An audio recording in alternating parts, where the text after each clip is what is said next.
أعوذ بالله من الشيطان الرجيم. بسم الله الرحمن الرحيم.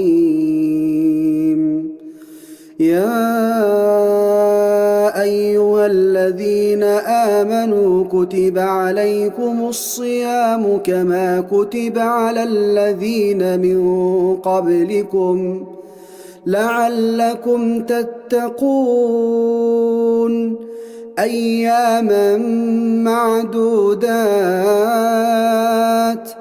فمن كان منكم مريضا أو على سفر فعدة من أيام أخر، وعلى الذين يطيقونه فدية طعام مسكين،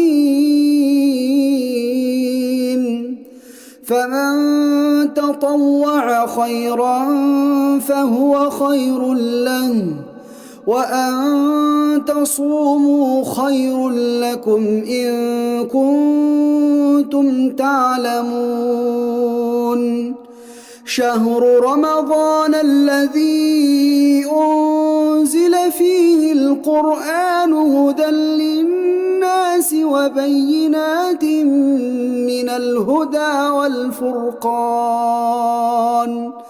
فمن شهد منكم الشهر فليصم، ومن كان مريضا أو على سفر فعدة من أيام أخر، يريد الله بكم اليسر ولا يريد بكم العسر ولتكملوا العدة ولتكبروا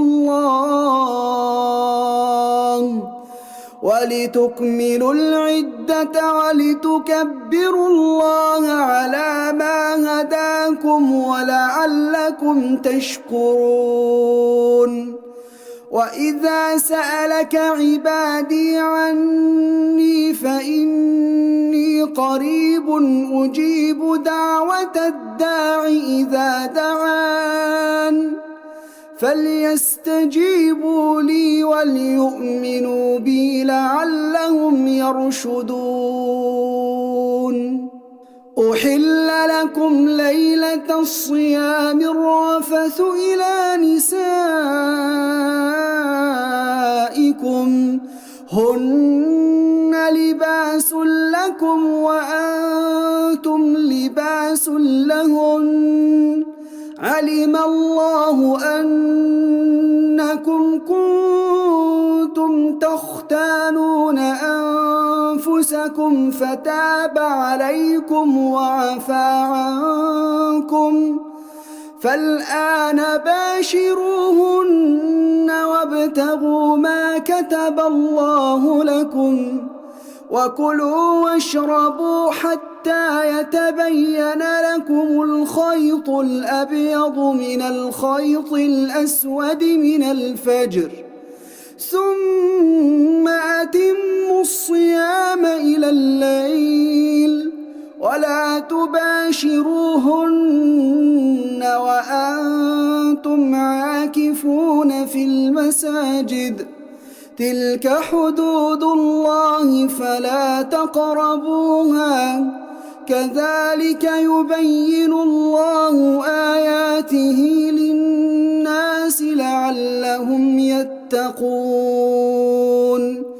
ولا تأكلوا أموالكم بينكم بالباطل وتدلوا بها إلى الحكام